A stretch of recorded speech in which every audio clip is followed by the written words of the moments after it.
Hey, what's up, friends? Thanks for joining us here at Eagle's Nest Kids. We're so glad you joined us today. All month long, we're celebrating something important for all of us. And by the way, God thinks it's super important too. It's friendship. Looking at my friends list, I have about 2,653 of them. I met this girl in second grade and then she moved away. And this guy friended me after I helped his team at the food pantry. And this person, I don't even know who they are. So I may have 2,653 friends on here, but I only know like 20 of them. Real friends are people you should really know. So let me introduce myself if we haven't met. I'm Mrs. Sherry, and I'm here today to talk to you about friendship. Friendship is using your words and actions to show others that you care. You know how to tell who your friends really are?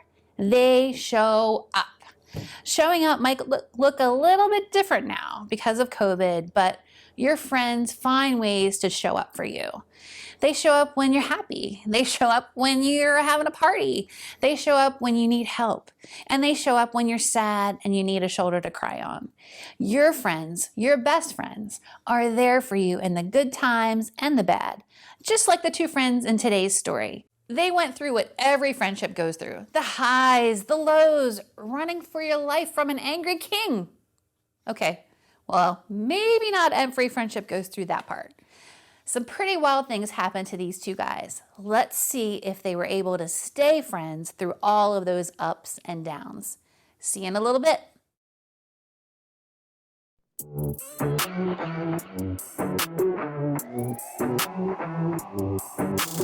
Jesus, you have been so faithful.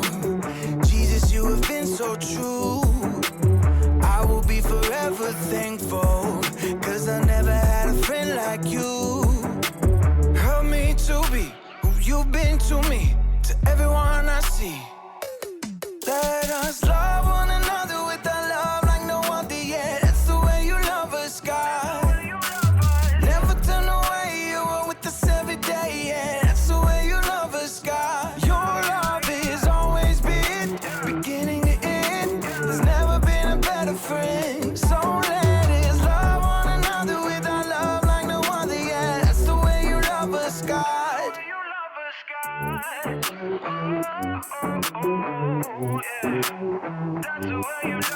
You with me in the darkest valley. You with me on the mountaintop. I'm thankful that you never leave me, and that your love will never stop. Help me to be who you've been to me, to everyone I see.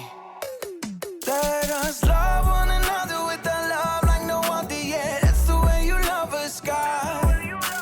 Never turn away, you are with us every day, yeah. That's the way you love us, God. Your love is always been beginning to end. There's never been a better friend. So let us love one another with our love like no other, yeah. That's the way you love us, God.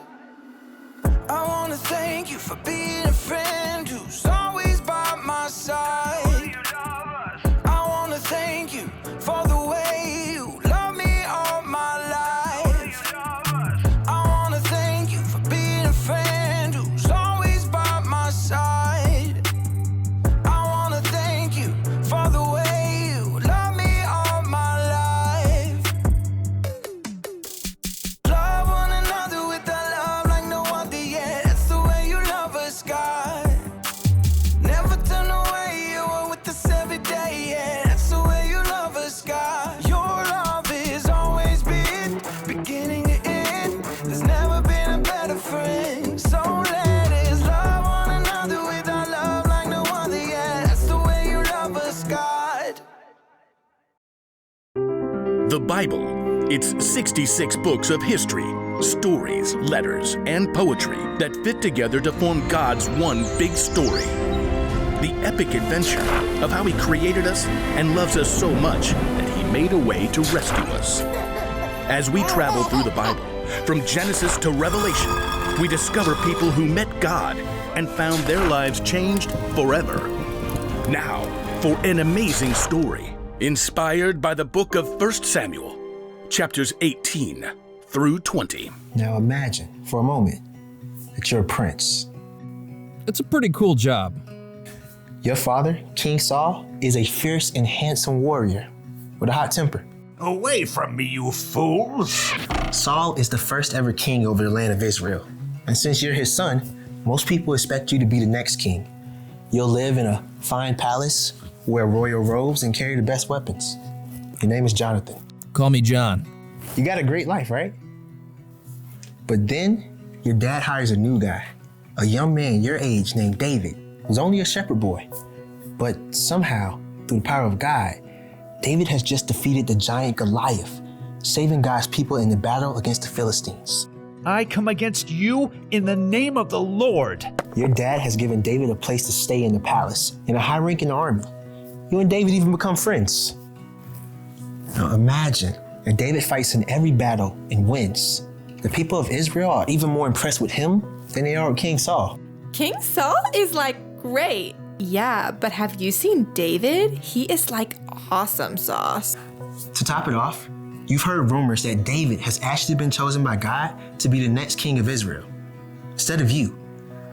It would be so tempting to be jealous of David, to not talk to him or hang out with him. But that's not who Jonathan was. It's not what Jonathan did. In 1 Samuel, we discovered that instead of being jealous, Jonathan chose to share the best of what he had with his friend. Here, take my robe. Then people will see how important you are.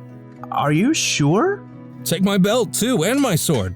But these are all things for a prince. You're worth it. Thank you, friend. King Saul, on the other hand, did become jealous. So jealous that he hurled a spear at David. And later on, he told Jonathan and all of his servants to kill David. Jonathan was horrified. He quickly warned his friend. Find a place to hide. I'll talk to my father and find out what's going on. The next morning, Jonathan faced King Saul. Don't harm David. He's helped you. He put his own life in danger to kill Goliath. The Lord used him to win a great battle. Why would you kill him? Okay, fine. I'll show you how awesome sauce I am by not putting David to death. Jonathan and David were relieved, and for a short time, all was well. But then, King Saul went back on his word. He tried to kill David again, and when he failed, he sent other men to try to kill David. I haven't done anything to your father. Why is he trying to kill me? He won't do it. He tells me everything, and he hasn't said a word about hurting you. That's because he knows we're friends and you would tell me. This is terrible. I'll do anything I can to help. So the two friends made a really complicated plan, like something out of a spy movie. Their top secret plot had David hiding instead of showing up for the feast, while Jonathan made up this story to try to find out how angry his dad was. Now, instead of going outside and talking to David about it, Jonathan chose to shoot arrows close or far like a secret message. In the middle of it all, their friendship stayed strong. Whatever happens, please be kind to me. I know the Lord will defeat all your enemies someday, but promise to always be kind to me and to all my family. I promise. Shake. Shake. The two young men made a promise to stay friends no matter what might happen next. Then, it was time to put their plan into action. When Saul discovered that David was missing, he was filled with rage. I knew it! You're on his side. That is so not cool. As long as he's alive, you'll never be king. Why do you want to put him to death? What has he done? Saul was so angry, he couldn't think clearly. He actually threw a spear at his own son. Jonathan left immediately. And the next morning, he hurried to the place where David was hiding and sent their top secret arrow code message. When David realized things with the king were not good, the two friends ran to meet up one last time. I'm so sorry. My father. I know. It's not your fault. Jonathan and David hugged each other and wept. Go in peace. In the name of the Lord, we've promised to be friends. He will be a witness between us and our families forever. There was nothing more to say. David left the city to hide from Saul, and Jonathan went home. Now, Jonathan could have allowed Saul to kill David and maybe become king himself. But instead, Jonathan trusted God and chose to protect and love his friend.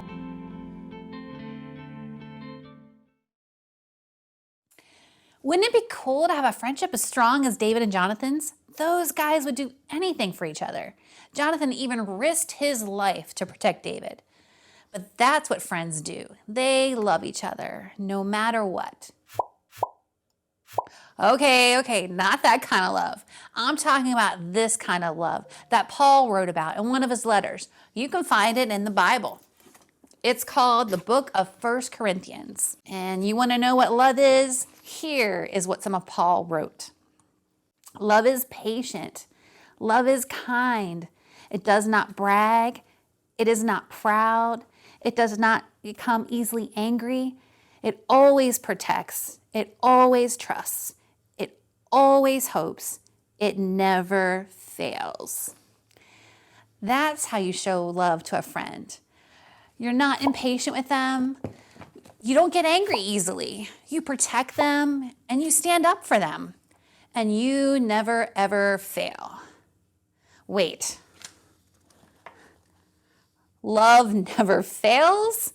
That seems kind of difficult. The truth is, for us, it's kind of impossible for us to love without failing. If you really want to love your friends the way God wants you to love, you're going to need God's help.